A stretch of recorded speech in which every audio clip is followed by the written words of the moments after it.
ஜனவரி 18, 2026 அன்னைக்கு ஈரோடு மாவட்டம் வெள்ளோட்டில் காளிங்கராயர் சிலையை காணொலி வாயிலாக முதலமைச்சர் அவர்கள் திறந்து வச்சிருக்காங்க.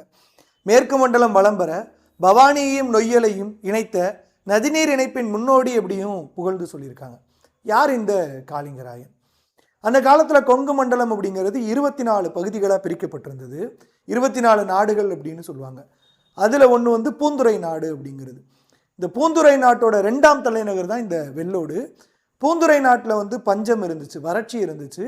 அதை போக்குவதற்காக தான் காளிங்கராயன், மன்னர் காளிங்கராயன் அவர்கள் ஒரு அணை கட்டி ஒரு வாய்க்காலையும் வெட்டினார்.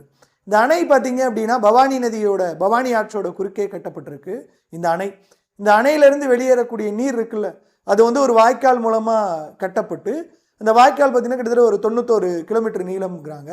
அந்த வாய்க்காலிருந்து பவானி ஆற்றோட நீரை கொண்டு போய் நொய்யல் நதியில் இணைச்சிருக்கிறாரு. அதை தான் முதலமைச்சர் சொல்லியிருக்காங்க, பவானி நொய்யலையும் இணைத்த நதிநீர் இணைப்பின் முன்னோடி அப்படின்னு. மாமன்னர் காளிங்கராயர் அவர்களுடைய இயற்பெயர் பார்த்தீங்கன்னா லிங்கையன் அப்படிங்கிறது. அவருடைய வீரத்துக்காக காளிங்கராயன் அப்படின்னு அவரை சொல்கிறாங்க. நதிநீர் இணைப்பின் முன்னோடி என போற்றப்படும் காளிங்கராயர் தனது சொந்த செலவில் ஈரோடு மாவட்டத்தில் 1270ஆம் ஆண்டில் காளிங்கராயன் கால்வாயை வெட்ட தொடங்குறார். இது 1282 முடிவற்றது. ஆக்சுவலாக 1282 தை 5ஆம் தேதி இந்த கால்வாய் பார்த்தீங்கன்னா பொதுமக்களுக்கு அர்ப்பணிக்கப்பட்டது. காளிங்கராயர் தினமும் இந்த தை 5ஆம் தேதி தான் ஒவ்வொரு ஆண்டும் கொண்டாடிட்டு இருக்கிறாங்க. ஓகேங்களா? ஓகே. 744 ஆண்டுகளுக்கு முன் நதிநீர் இணைப்புக்கு முன்னோடியாக பவானி ஆற்றில் தடுப்பணை கட்டி வாய்க்கால் வெட்டி பாசன வசதி ஏற்படுத்தி விவசாயிகளோட வாழ்வில் ஒளியேற்றி வைத்தார். இது என்ன அப்படின்னா 91 கிலோமீட்டர் நீளம் கொண்ட சுமார் 35,000 ஏக்கர் பாசனம் தரும் இந்த வாய்க்கால் பவானியில் தொடங்கி கொடுமுடி அடுத்துள்ள ஆவுடையார் பாறையில் முடியுது. இந்த பவானி பக்கத்தில் ஒரு காளிங்கராயர் அணை இருக்கும், அங்கிருந்து தொடங்கி கொடுமுடி பக்கத்தில் இருக்க ஆவுடையார் பாறையில் கிட்டத்தட்ட 91 கிலோமீட்டர் நீளம் கொண்டது. இந்த வாய்க்கால் பார்த்தீங்கன்னா வளைஞ்சு நெளிஞ்சு போகும். இது ஒரு கதையும் சுவாரஸ்யமான கதையும் உண்டு. இந்த பணியை மேற்கொள்வது சிரமமாக இருந்தது.